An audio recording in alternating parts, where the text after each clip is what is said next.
Jusqu'à 9h, Good Morning Business. Il est 8h18 et mon invité c'est Laurent Berger, le secrétaire général de la CFDT. Bonjour Laurent Berger. Bonjour. On a énormément de sujets parce que évidemment avec cette crise, plus que jamais, les salariés sont au cœur des préoccupations des pouvoirs publics et plus généralement des Français. D'abord, la vaccination. On voit défiler à votre place, Laurent Berger, le nombre de chefs d'entreprise ou de secteurs, de fédérations qui réclament que leurs salariés soient prioritaires pour la campagne de vaccination. Et on les comprend, hein. Les caissières de supermarchés, les enseignants de l'éducation nationale, tout le monde veut être vacciné en priorité. Comment on va faire le tri? Comment on va définir cette liste de priorités, Laurent Berger? D'abord, peut-être tout simplement en disant ceux qui sont en présentiel. Et vous citez les salariés du commerce, la grande distribution, vous citez les enseignants et un certain nombre d'agents publics. Je crois qu'il faut que tous ceux et toutes celles qui sont en présentiel, qu'ils le sont depuis maintenant plus d'un an, puissent accéder à la vaccination le plus rapidement possible. Alors évidemment, il y a une question de stock, tout ça, c'est pas mon sujet.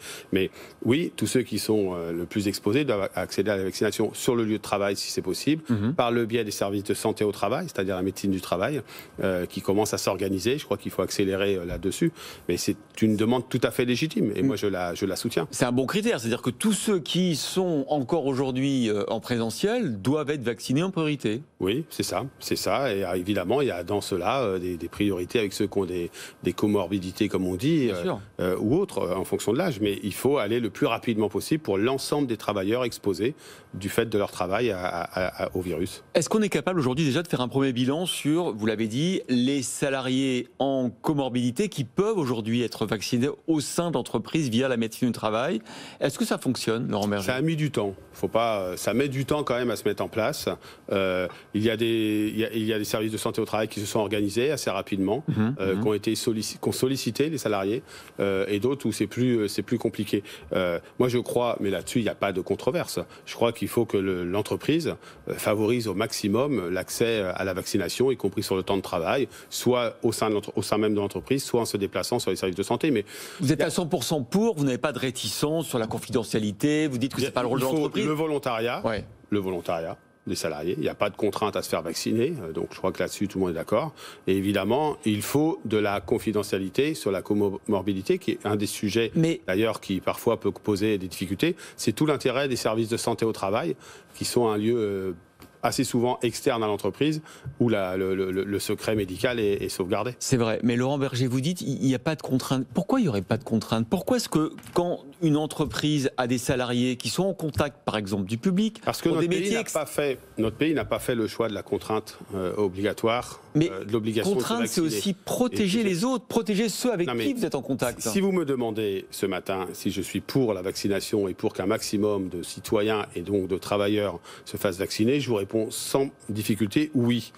Est-ce qu'il faut aller sur l'obligation? Ce débat-là est déjà un peu derrière nous. C'est pas le choix qui a été fait. Donc, il faut pas. Ça dépend. Regardez les salariés de compagnies aériennes. Ça vous choquerait qu'on décide que leur vaccination est obligatoire? Il y a des pays où les enseignants où le personnel soignant, l'Italie, on rend obligatoire leur vaccination. Pourquoi pas en France? On leur rend obligatoire en Italie, si vous voulez être vraiment précis, on leur rend obligatoire, mais s'ils ne le font pas, ils sont mis en congé, en arrêt, etc. Mais franchement, ne faisons pas de faux débats.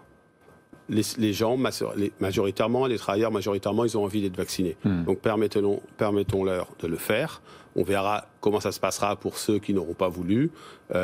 Mais pour l'instant, clairement, la base du volontariat et l'accès au vaccin, c'est ça qui est la priorité. Oui, bien sûr, il y a beaucoup de gens qui veulent être vaccinés, mais vous venez de le dire. Vous venez de dire, pour ceux qui ne veulent pas se faire vacciner, on verra. Vous laissez quand même ouvert le champ. Je pense que petit à petit, on aura tous envie de revivre normalement. C'est vrai. Et pour revivre normalement, on sait que c'est le vaccin, si jamais il n'y a pas un variant qui vient nous embêter d'ici là. Et donc, il faut essayer d'aller au maximum de l'immunité collective à travers cette vaccination. C'est là-dessus qu'il faut le faire. Il vaut mieux le faire par la pédagogie, la discussion, la persuasion, que par la contrainte, dans un moment où, de toute façon, on n'a pas les moyens de le faire pour tout le monde. Donc, vous voyez, on est dans un moment psychologiquement assez de fragilité collective, individuelle et collective. Eh bien, ne nous mettons pas des bagarres stériles stérile entre nous. Essayons de prendre les choses intelligemment et je pense que vacciner ceux qui sont le plus exposés, ça fait partie de cette démarche. C'est un bon critère. Vous venez de le dire aussi, l'autre sujet de préoccupation pour tout le monde, c'est la santé psychique des Français et des salariés en particulier. Ceux qui depuis un an n'ont jamais remis les pieds sur le lieu de travail, il y en a, et ceux qui doivent être chez eux 4 jours sur 5, il y en a beaucoup. C'est dur. Il y en a beaucoup, c'est dur, c'est très dur. Il y a beaucoup de souffrances psychologiques. C'est pas dur pour tout le monde, mais c'est dur pour beaucoup d'entre eux. On voit une montée du mal-être psychologique très très forte chez nombre de salariés. D'ailleurs, on voit aussi une montée du mal-être psychologique chez beaucoup de demandeurs d'emploi. Et beaucoup de chefs d'entreprise aussi. Et beaucoup de chefs d'entreprise, évidemment. Et là, et dans un moment, dans un pays qui n'a pas fait le choix beaucoup d'investir dans la santé mentale. Qui a plutôt laissé son secteur psychiatrique en déclin. Et donc, on va avoir besoin de ça, on va avoir besoin de réinvestir. Et dès maintenant, sur les lieux de travail, il faut, je crois, que les employeurs prennent conscience de l'apport, du soutien psychologique qu'il faut apporter à ces salariés.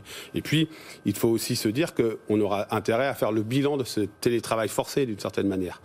Il y aura sans doute du télétravail qui perdurera, mais il faudra le réguler. Et puis, Vous pensez qu'il faudra revenir sur l'encadrement du télétravail ? Il y a eu beaucoup d'avancées déjà. Hein, oui, mais je pense qu'il faudra des accords pour regarder la bonne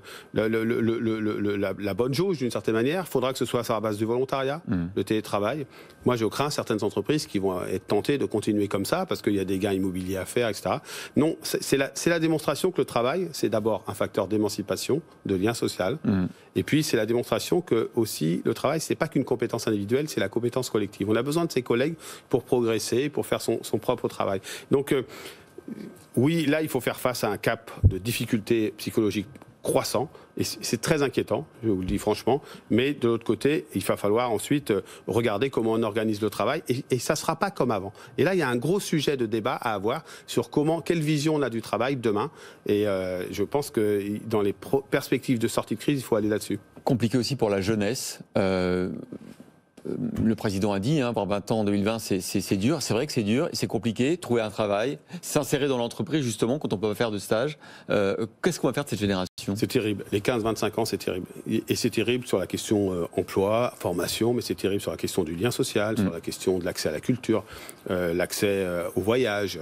Est-ce qu'on en fait assez ? C'est-à-dire avec Non, on n'en fait pas assez. Moi, je crois qu'il va falloir un grand plan de rattrapage d'investissement et de solidarité à l'égard de cette jeunesse. Ça veut dire quoi ? Ça veut dire que sur tous les domaines, et pas simplement que sur le domaine emploi, formation, où il y a des choses qui sont faites, mais on peut aller plus loin, sur le domaine de la ressource, pouvoir vivre décemment, c'est l'accès aux minima sociaux, pour ceux qui sont encalminés pour l'instant. Vous réclamez un RSA ou un revenu minimum pour les jeunes ? Oui, à travers la garantie jeune, à la fois un revenu minimum et un accompagnement. C'est l'accès à la culture. Je crois qu'il va falloir rebooster l'accès à la culture quand ça va redémarrer. C'est l'accès au sport, c'est l'accès au lien social, c'est la possibilité de peut-être vivre pour un nombre d'étudiants qui ont été privés de voyages Erasmus, etc., et de pouvoir se rattraper. Il faut un plan d'investissement massif en direction de cette jeunesse. Et pour ça, comment on fait pour le financer ? Pendant 1 ou 2 ans, on fait contribuer ceux qui ont le plus bénéficié de cette crise et qui ont les très hauts revenus, qui ont vu leurs revenus augmenter. Encore pas mal de questions. Vous vous réjouissez de l'abandon de la réforme des retraites ? Oui, là, il n'y a pas de passage. Il n'y a pas de passage, il n'y a pas de voie de passage démocratique pour faire quoi que ce soit sur les retraites en ce moment. Vous savez, au-delà du climat psychologique, il y a un climat démocratique assez inquiétant. On n'a peut-être pas besoin de tous se remettre sur la figure dans cette période-là. Donc pour l'instant, ce sujet-là est un sujet d'après. On verra comment il sera traité. Vous diriez la même chose du projet de réorganisation, certains disent de scission d'EDF ? Oui, pour la première fois, la semaine dernière, il y a une réunion des ministères concernés, des ministres concernés, avec les organisations syndicales. Pour la première fois, pas de précipitation. Il y a beaucoup de sujets qui restent sur la table, sur l'accès équilibré. Donc il y a une alliance entre le gouvernement et les syndicats pour empêcher Bruxelles de faire la réforme d'EDF et la scission ? Non, mais il n'y a pas une alliance. Le gouvernement vous a un peu demandé de leur donner un coup de main face à Bruxelles. Non, le gouvernement, pour la première fois, il nous a reçus. Il aurait dû le faire plus tôt. Il aurait entendu un certain nombre de craintes des organisations syndicales. Allié objectif contre Bruxelles ? C'est-à-dire. Mais vous savez, cette réforme, il n'y a aucune raison de la précipiter.